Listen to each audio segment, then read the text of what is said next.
This is No One Talks About This, a Safcurl Plus original. Recently, there has been a lot of buzz going around regarding how vehicles are stalling. And the word being thrown around is E20. So, what is E20? Yeah, E20 is the standard of petrol or gasoline that we get in India.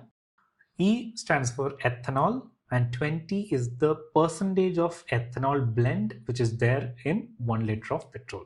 So if you are taking 100% of fuel, in which 20% will be ethanol. That's what E20 stands for.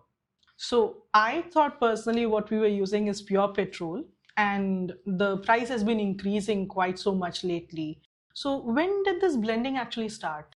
This started way back in 2002. In India and as well as in some other countries like Brazil, some amount of ethanol is going to be blended along with gasoline, and that will be given to consumer outlets through petrol pumps. So in India, it was a joint discussion from the ministry as well as large corporations like IOC, BP, and HP, and they have taken a decision that we will start blending 5% of ethanol along with petroleum or petrol, and that will be given to consumers. So that's when this actually started, and it slowly started increasing the amount of ethanol. And today, as we speak, it is E20. It is being proposed that we are going higher to E27, and the aim of the government is to almost completely go out of it, which might not be as much of as possible in the today's infrastructure, but it's going to go to E85, which is the plan of the government altogether. Are the cars really made for this blending levels? No.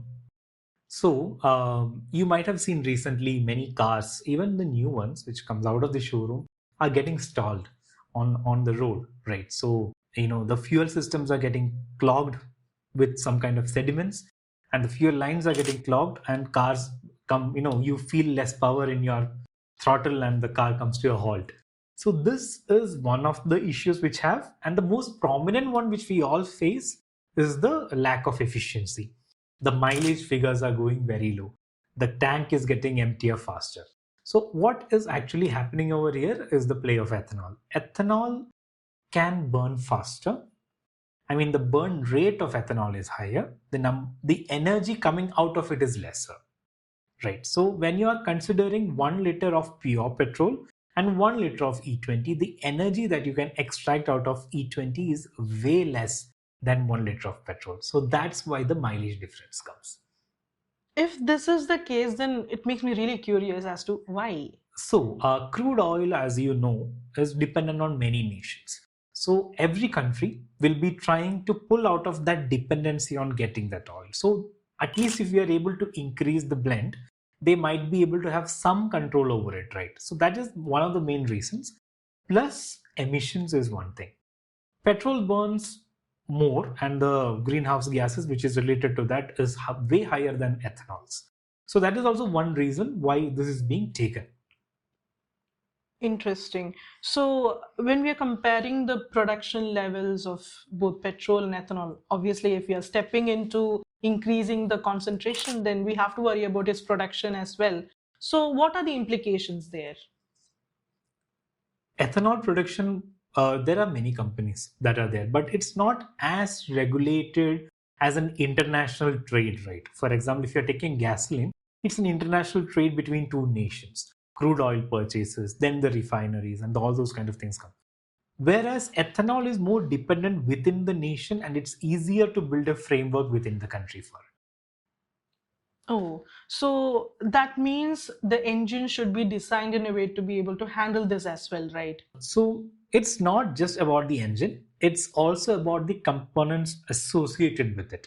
The fuel tank, the fuel lines, the fuel pump, the fuel filter, all these kind of things are different for the E20 compliant or any flex fuel vehicle, right? So what happens here is you are trying to prevent these systems from reacting to certain nature of ethanol. Ethanol has a different nature compared to petrol. Petrol is a fuel. Petrol is a form of fuel which is being refined from crude oil, and ethanol is an alcohol, which both have two different natures altogether.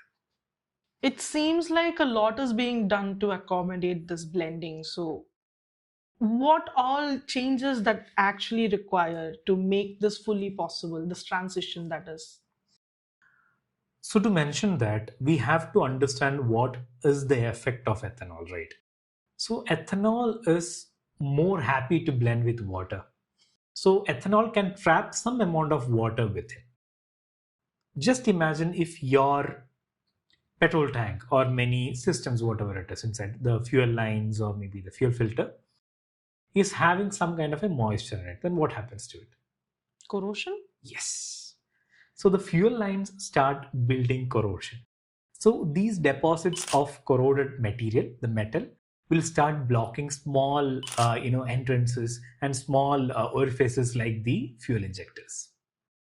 This will reduce the flow of petrol or the fuel into the engine, which you will be feeling like lack of power. Number one. And once this starts happening on a larger scale, the engine will come to a stall. This could all over create a problem with non-E20 compliant vehicles of getting larger repair bills. You have to replace the fuel pump, you might have to replace the fuel and systems altogether. If this is the case, I mean, considering the situation where most of the vehicles that are running on the road is pre E20 era, so what can be done, at least to some extent, mitigate this? There are certain kind of mixers which is available in the market, which you have to blend with your petrol. When you're fueling up your car, just add this as well. It will be some sachets or it comes in some bottles. There will be a particular amount of mix. If you're putting this much liters of petrol, you put this much of it. There will be some kind of a value for it. You can buy those things to a certain level. So it is actually causing inconvenience in some way or the other, and you are basically paying more for 1 liter of fuel if you're considering that as well. Even though it's not that expensive, but it's still a tough case to fight this whole system altogether. Is this where we are being led to buying EVs or transition to EVs or transition to any other alternatives like CNG? Is this where we are at? We are not there yet, but there will be a time very soon where you have to transition. Or see, let me put it in this way.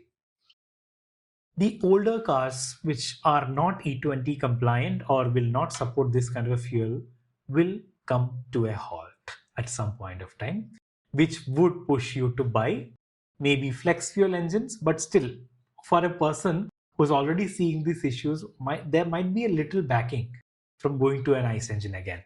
So that person is more likely to get an EV. The EV infrastructure in India is not that ready, I won't say. But there are EVs. There's a lot of EVs everywhere, but still we don't have that kind of an infrastructure which we have for petrol cars. Especially when you're thinking about long-term commutes, long-distance commuting, and those kind of things. Circling back to fuel options while we are at it, what about premium petrol? Like, is it any better? Premium petrol and E20 are two different things altogether. The amount of octane which is present in the fuel is actually the premiumness of it, not actually the blend at all. So octane is something which prevents your engine from a process called as knocking. So the less amount of knocking your engine makes, it's more smoother. The only disadvantage there is a little bit of heat might be generated extra. That's the whole process. But when you come to India, even the premium fuel, the base fuel which you're going to blend with octane is still E20. Oh. So ideally, okay, let's recap whatever we've discussed so far. So ideally, we have a huge population who are not capable of transitioning quickly. We have a situation where we are forced to move to E20 friendly vehicles, where even I've heard, let's start with that. Even the E20 ready vehicles are not performing well, is what I heard. Is there any truth to it? As I mentioned earlier, E20 ready is not just about the engine. It's about the complete system of the car. Most of the engines are in the older architecture altogether, and there are some certain compliances of the type of materials and linings. So there were cases, especially with German cars in India, which were performing really bad. There are brand new cars which are driven out of the showroom and is stalling on the way because of the fuel. So that is one concerning thing, right? So there are issues with that as well. All the cars, even though the materials and usability is being taken consideration of working with E20, it's not yet ready. There is what I feel. Is it just an India problem or is it a global problem? It is a global problem. So as the data speak, right? So what we have with our data in US, E10 is available as an option. So you are able to buy E10 maybe at a little bit more premium price, but still it's an available option for you. So if you have a sports car or maybe a vintage classic which you have an emotional value to, or maybe a collectibles car, you are able to at least use that fuel which causes less damage to the whole system, right? In Germany, E5 is available No. as an option. Even though it's not throughout the country, most of the spaces have that, at least as an option. But in India, we do not have it. It's a national-wide standard that you are to use E20. That's where we have the problem. So I feel like India is actually forcing this on us. At this point, let's talk about how people have to transition eventually. Why does it feel like the common people are always left out of the equation? Because transitioning to a new system altogether immediately, effectively, is really difficult for common people. So, what can be done in those situations, according to you? The consumers should not be taken out of the equation at all. They are the people, they are the end result people who are gonna end up with the consequences of this. So there should be public surveys, there should be public research reports where we are able to learn about it, where we are able to understand the whole system altogether and a day-to-day thing we are going to use, which is our vehicles. See, we did a very ideal thing in the past. Imagine UPI. We did not ban cash and started UPI, right? We slowly started building it in the system where it was parallelly available. You are either able to use cash as well as UPI, and you slowly started blending into the system where that became the mainstream. We are never forcing it at all over here, right? So how can we do that? So these kind of a transition can be done with petrol as well. You should have an availability of the older fuel for people who are having maybe an emotional value car or maybe a vintage vehicle or maybe a person who is not able to afford a new vehicle altogether. So for those people to have existing infrastructure which works smoothly how it used to work in the past is important. So retaining that, the same thing which is done in Germany, like they're still availability of E5 and E10 standards. The same thing can be done over here is what I think, than pushing E20 as a national wide standard. Is this alarming? Like, how can we handle this situation?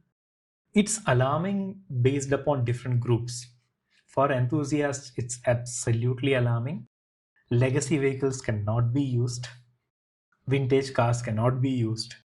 Sports cars which requires particular amount of fuel will stall with E20.